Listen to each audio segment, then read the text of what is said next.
The first thing Kai Maren noticed when he stepped off the shuttle was that someone had hung a banner. It read "Welcome back, SGT."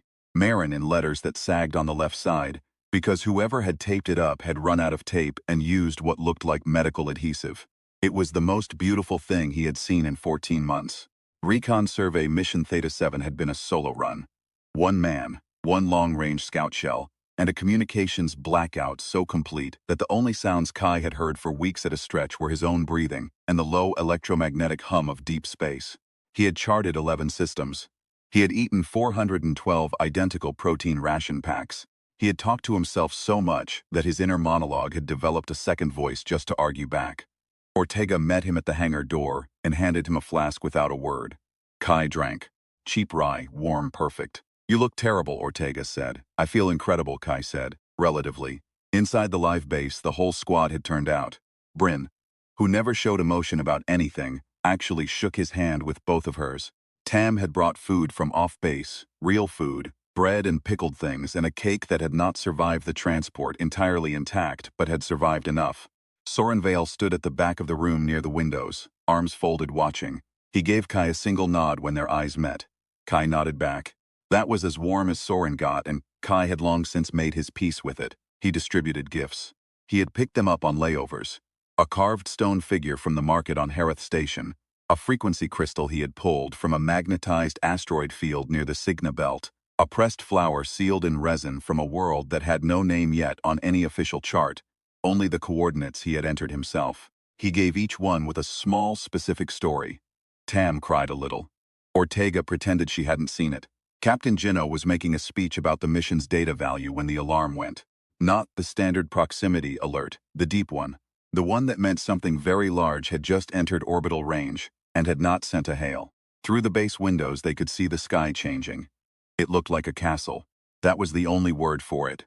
A vast, dark structure hanging in the upper atmosphere, with towers that extended in directions that didn't correspond to any cardinal point, geometry that hurt to look at directly, like a building designed by something that had never experienced being inside one. It moved with terrible patience, settling over the city the way a hand settles over a small animal. Then the woman came. She appeared on the base's external platform as if she had simply always been there. Young, in white with silver hair that floated slightly despite there being no wind. Her eyes were the color of mirrors, not reflective, exactly, but wrong in the same way mirrors are wrong when you look into them in the dark. She said something in a language that the translators didn't catch immediately, and then, as if she were simply completing a sentence she had been saying for a long time, she said in standard, "Send out the ones who carry the light. Send out the warriors." She raised her hand. Above the city, the castle pulsed. Soren transformed first. Kai had never gotten entirely used to watching it. The shift from a lean young man in a flight jacket to something 12 stories tall and armored in earth crystal plates that caught the light like a cut gem. Ultraman Victory, the galaxy had started calling him. Soren thought that was embarrassing. Kai thought he was allowed to be embarrassed. Kai went second. He had done it enough times now that it felt less like transformation and more like remembering. Ultraman Ginga, the designation read in every alien database that had recorded the encounter. The Ultra Warrior of the future. He thought that was also embarrassing. He was a sergeant from Orbital Station 11 who still owed Ortega 40 credits. Together, they went at the entity that came out of the castle to meet them. It was gold. Not painted gold, not armor. Gold in the way that a star is gold, radiating it, and enormous in the way that only things designed to be looked at from very far away are enormous. It moved like something that had never lost a fight, and was therefore somewhat bored by the concept of fighting. Every attack they threw at it, it caught or ignored. Kai hit it with everything he had stored from the past 14 months of survey work. Energy accumulated from 3 stellar flare events, redirected and focused. The entity glanced at it the way you glance at rain. Soren drove his crystal resonance blade through what should have been a joint, and it closed around the blade like water. And then, while they were both off balance, while the entity was regarding them with what read as mild curiosity, the woman in white raised her hand again. The beam from the castle hit like being pressed between 2 panes of glass and squeezed. Kai felt his transformation beginning to come apart, not from damage but from something else. Something that was reaching through the energy state he occupied when he carried Ginga's power, and pulling at it, trying to separate it from him. trying to extract it the way you extract a tooth. A voice in his ear, the base's open comms, shouted something. A man's voice, older, urgent, cancel. Cancel your transforms, right now. Trust me. Right now. Kai had learned long ago that strangers shouting, "Trust me," in emergency situations are usually one of two things: charlatans or people who know something you urgently need to know. He made his bet. He dropped the transformation. Soren dropped it a half-second later, which was, for Soren, practically enthusiastic agreement. The beam passed over them and took nothing. On the ground, Kai stood in his regular clothes: slightly oversized flight jacket, cargo pants, boots that needed resoling, and looked up at the castle withdrawing toward its orbital position and thought, very calmly, that they were going to need a plan. The man who had shouted was named Musashi Haruno. He was sitting at Jino's conference table when they got back inside, holding a cup of tea he hadn't touched. And he looked like someone who had been carrying a very large weight for a very long time, and had learned to make it look like posture. He explained it quietly, and without dramatics, which Kai appreciated. The entity was called Edelgar, the Collector. It moved through dimensional space, hunting a specific category of being, what humans had started calling warriors, beings who had formed bonds with human hosts and drawn power from that connection. It had been doing this for longer than any civilization currently operating in the galaxy had been capable of recording. It trapped them in dimensional stasis, mirror space, suspended between moment, and it added them to its castle, which was less a building and more a prison. The woman in white was Sella. She was luminal, an empath, the last of a species that had been reduced to one person by events that Musashi described only as the war, in a tone that foreclosed further questions. The Collector had taken her when she was young. He had altered her memories. In her mind, she was not a prisoner. She was an ally, a believer, a crusader against the warriors she had been programmed to fear. The fear was false. The grief behind it was real. "How many has he taken?" Jino asked. "8 that I know of," Musashi said. "Champions. Warriors from systems across a 300 light-year radius." He had been working inward, building his collection. He paused. "He wants Ginga because of what Ginga represents, the future. And he wants victory because of the Earth crystal bond. It's a form of connection he hasn't catalogued yet." "And you?" Kai said. Musashi looked at him steadily. "I was the host of one of the 8. Cosmos separated from me before Celis Seal could take us both. He is in the castle. I am here." He looked at his untouched tea. "I failed to save him. I would like to help save the others." There was a silence that had the texture of something being accepted. Commander Zale arrived at the base 2 hours later, which was itself a kind of miracle. Zale operated on his own schedule, had done so for 30 years, and arrived when he felt it was appropriate, regardless of how many urgent transmission flags were attached to a summons.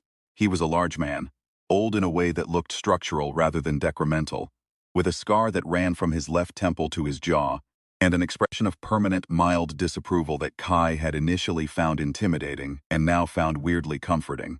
He looked at the readout of the Collector's entity form for a long moment. Then he looked at Kai and Soren. "Again," he said. "I'm sorry," Kai said. "You two, come on. We're doing this again until you get it right."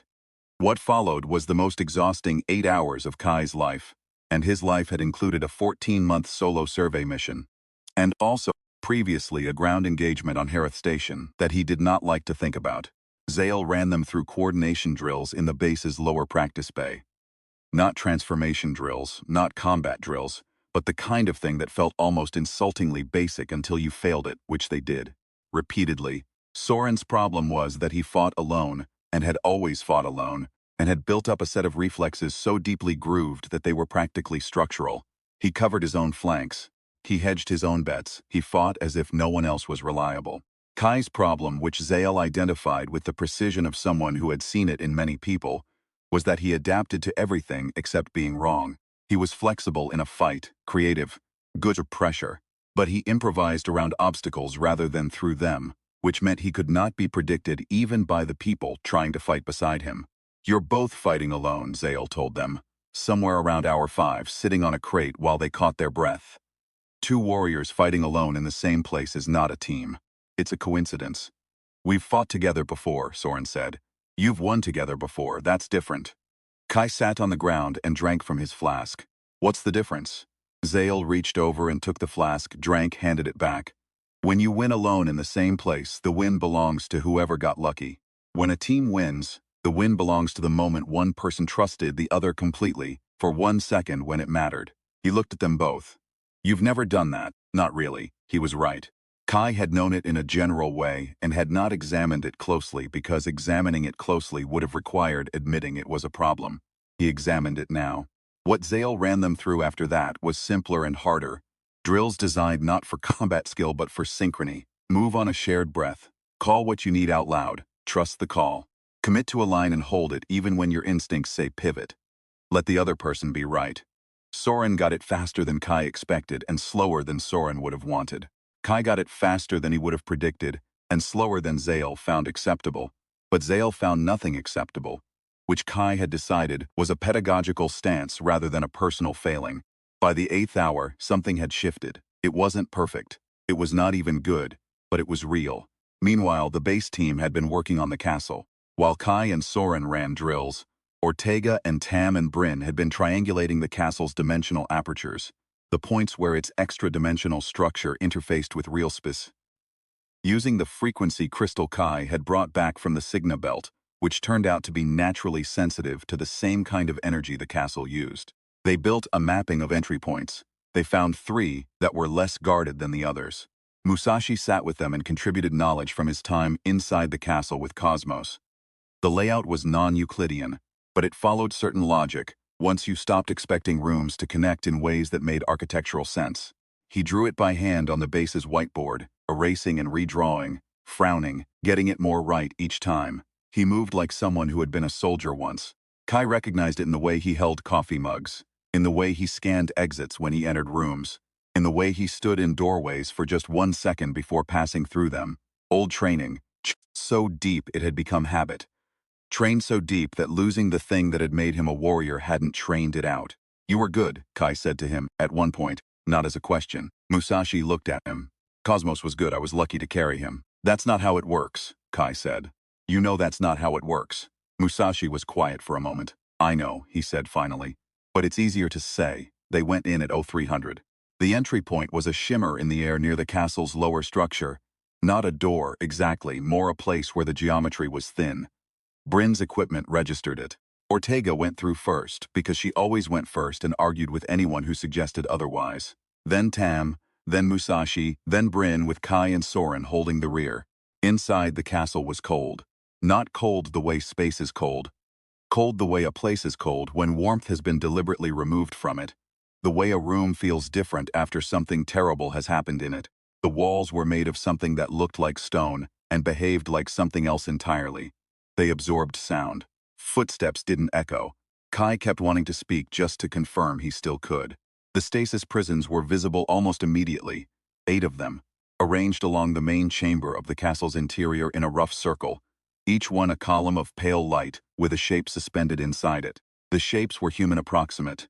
Soldiers and warriors from worlds Kai had only read about, each one sealed inside a moment that had been stretched into an indefinite pause. Expressions frozen in various states of effort or defiance. Looking at them was like looking at the gallery of a collector who had never learned that things have a value independent of being owned. Sela appeared. She came from above. The castle's geometry permitted movement in directions that made no sense from outside, and landed in the center of the chamber with the light grace of someone who had lived in impossible architecture, long enough that it had become habitual. She looked at them. Her mirror-colored eyes moved from face to face. You came inside, she said. She seemed genuinely surprised, which was interesting. He said you wouldn't. He said a lot of things, Ortega said. Which ones are actually true? Something moved across Sela's face. Kai had seen the same expression on people who had been told something that contradicted something they had held for a long time. Not the contradiction landing, exactly, but the first hairline crack appearing in the wall. She raised her hands. The castle's interior shuddered. Kai had been briefed about the fear induction. Musashi had explained it carefully, the way the castle could reach into a person's memory and pull out the worst thing they had ever felt, and make them walk around inside it. He had said, it's not real. Whatever you see is not real. He had said it clearly and helpfully, and Kai had known it was true in the abstract. And then the castle reached into him, and it stopped being abstract. He saw the Harith Station engagement. He saw the moment it had gone wrong. He saw the 2 people he had not been able to reach in time, and he smelled the smoke, and he felt the specific quality of helplessness that he had spent 4 years since learning to keep in a room with a locked door. He unlocked it now, he looked at it, he breathed, it was not real. Harith was 14 years ago, and he was standing in a castle that didn't follow Euclidean geometry, and his team was behind him. And they were not in danger from anything except the thing he was choosing, right now, to not be paralyzed by. He heard Soren to his left exhale with a sound like something breaking. "Hey," Kai said. Soren looked at him. His face was white. "Still here," Kai said. "Front 2 o'clock, let's go." For 1 second, just one, Soren trusted him. He pivoted forward without checking his own flank. He moved on Kai's call. It was enough. Their combined forward motion broke whatever targeting the fear induction used, and Ortega and the others shook loose of it behind them. They crossed the chamber floor to the first prison. Musashi was already there. He had his hands on the surface of the nearest stasis column, the one that held Cosmos, and his eyes were closed. And he was saying something under his breath, very quietly. That was not a technical procedure, and not a combat action, and not anything that appeared in any tactical manual. It was just his voice, speaking to a friend across a space that had been designed to be uncrossable. The collector arrived. It came down from above, same as Sela had, but its arrival occupied space differently, heavier like a fact settling. It was smaller here inside its own structure than it had been in orbit. Kai revised upward his assessment of how dangerous that made it. Anything that was that dangerous in its large form and chose to show up in a confined space without losing any of it was either very stupid or very confident, and the collector did not read as stupid. "You are consistent," it said. Its voice had a quality of having passed through translation technology so many times that the original language was a theoretical abstraction. "I have collected from 600 world systems. The bonded ones always come for the captured ones. Always. You are consistent in this." "Then you knew we'd come," Kai said. "Yes. I find consistency useful. It predicts behavior. Predictable behavior is manageable." Zale stepped in from the chamber's side entrance. They had planned for 2 teams, and Zale had been the second, and engaged the collector from the left. It went badly. Zale was the best fighter Kai had ever personally watched fight, and the collector shed his attacks the way water sheds whatever you throw into it. It wasn't even effortful. The collector caught Lonkel's biologist and threw him across the chamber with the brisk patience of someone clearing a desk, and Zale hit the wall and did not get up immediately. The collector looked at Kai. "The bonded ones," it said. "You are so consistent in your attachment. You come, you fight, you are defeated. The bond persists regardless. I have never understood why you do not simply protect the bond by staying away from things that can break it."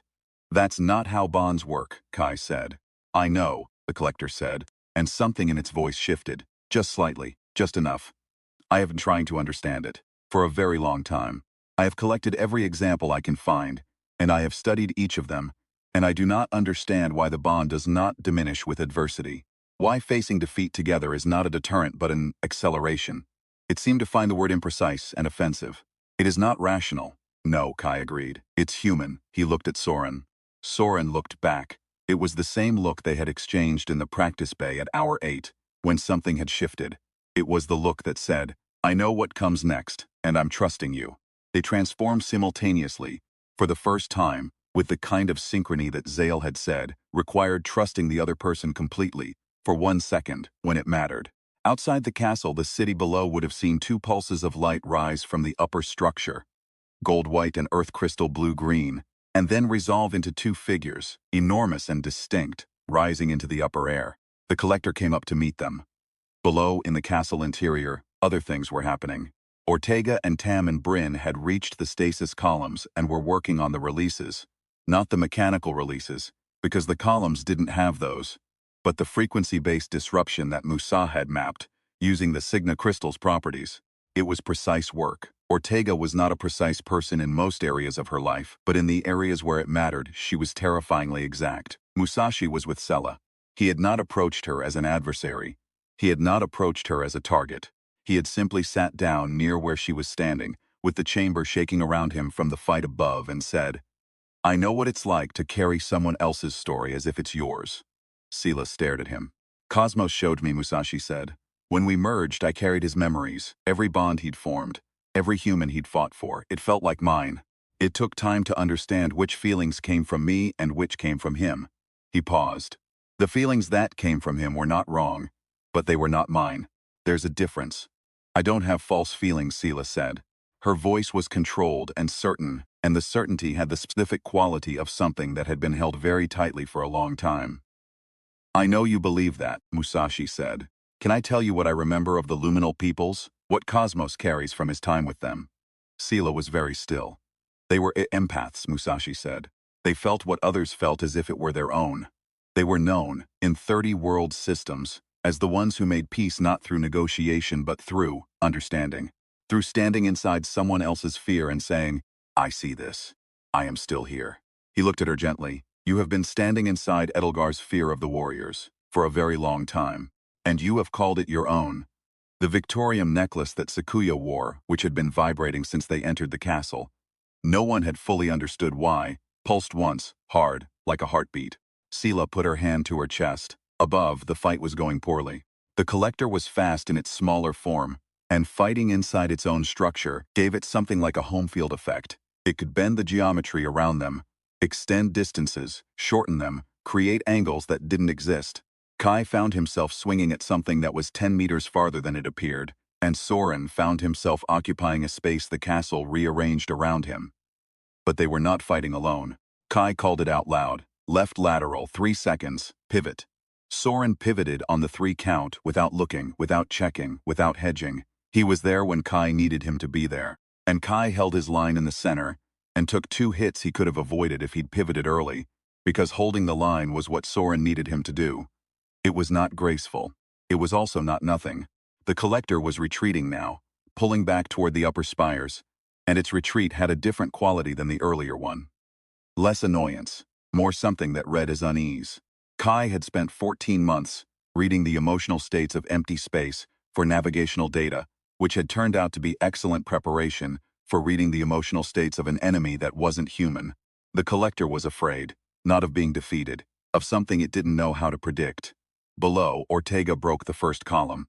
The warrior inside came out of stasis with the look of someone surfacing from deep water, gasping, disoriented, reaching for orientation. Tam caught them. It took 30 seconds for the confusion to clear, and then, instead of confusion, there was something else. A hand reaching for a weapon, for a transformation device, for whatever form the bond took in that particular warrior and that particular species. Bryn broke the second column, the third, the fourth. 8 lights broke free. From inside the castle, it looked like a sunrise happening in the wrong direction. Not from the east, not from below, but from everywhere, simultaneously, each one a different color. 8 warriors of 8 different configurations, each one carrying the specific frequency of the bond between their kind and the humans they had fought beside, or fought for, or fought as. The collector saw this from above and went very still. Kai hit it then. Not with stored energy, he'd spent most of that. Not with the accumulated power of survey mission flare events. With what he had, which was right now, which was a 14-month solo mission's worth of accumulated stubbornness and a sergeant's pay grade, and a flask of warm rye, and a banner that had been hung with medical adhesive because someone had run out of tape. Soren hit it from the other side, at the same moment, crystal resonance and earthlight, and the specific velocity of a frontier colony soldier who had decided to trust somebody. The collector's voice came from somewhere inside the impact. Why? Why do you keep forming the bond? Every time you lose someone, why do you not stop? Same reason you kept collecting, Kai said. We're trying to understand something. What it means, Kai said. What it all means. We haven't figured it out yet. We keep trying anyway. The collector had no answer for this. Whether because it couldn't compute it, or because it could, and the computation produced something it had not anticipated, Kai could not tell. He supposed it didn't matter. The 8 warriors below came up through the castle's structure, not following its geometry, through it, burning through the walls in 8 different colors. They arrayed themselves behind Kai and Soren, in a line that extended far beyond what the physical space should have permitted. And for a moment, just a moment, the formation was visible from the city below, as a streak of light across the upper atmosphere, improbable and exact, like a sentence that had taken a very long time to finish.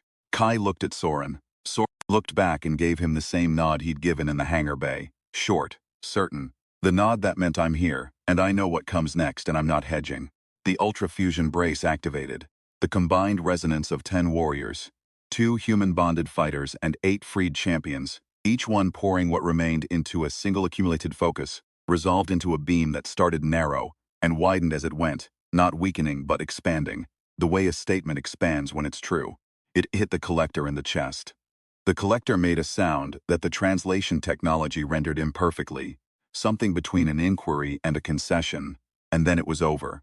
The castle came apart slowly. Its dimensional geometry, losing its anchor, began to resolve back into real space in pieces, walls becoming translucent, then transparent, then absent. The towers lost their impossible angles. The whole structure settled, over the course of 3 minutes, into a distributed scatter of light that fell toward city below as something harmless. Small bright motes, like dust in a beam of afternoon sun. 8 warriors stood in the upper atmosphere and burned off the last of what they'd used, each one going golden bright for one moment before the light reduced, and they were simply themselves again, distinct, scarred, present, free.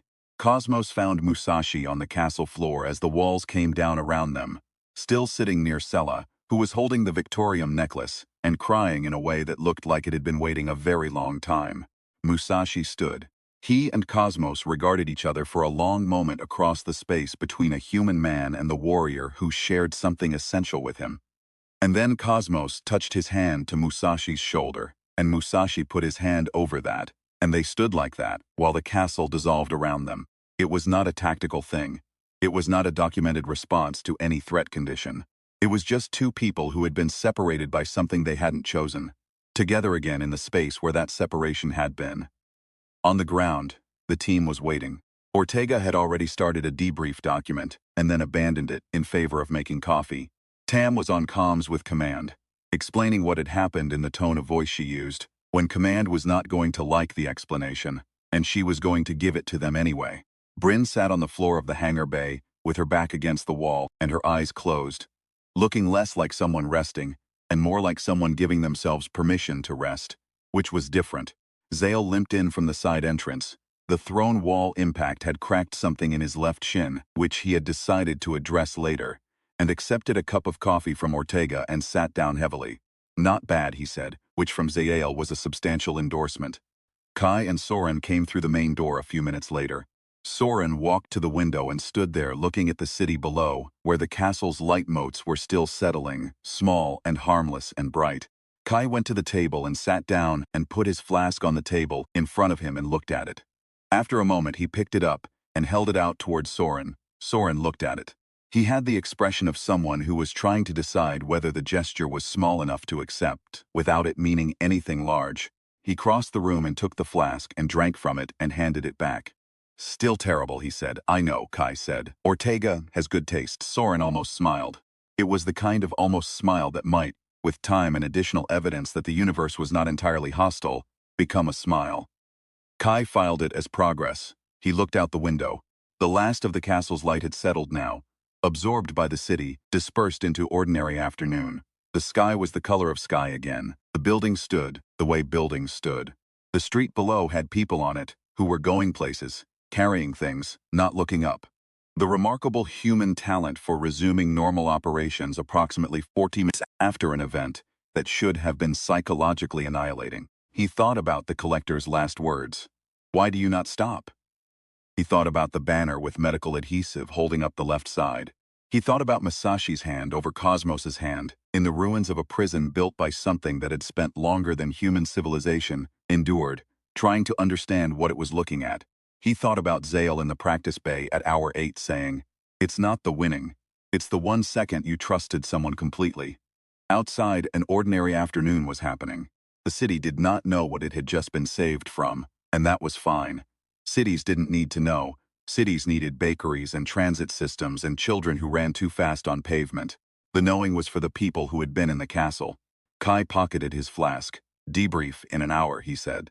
"Somebody find Musashi and make sure he has something to eat." "Already done," Tam called from across the room. "Good." He paused. "And somebody rehang that banner. It's falling on the left." He did not look at anyone when he said it. He did not need to. He heard Ortega laugh, short, genuine, unguarded, and that was sufficient. Outside, the afternoon continued, as afternoons do, requiring nothing of anyone except to persist. They persisted.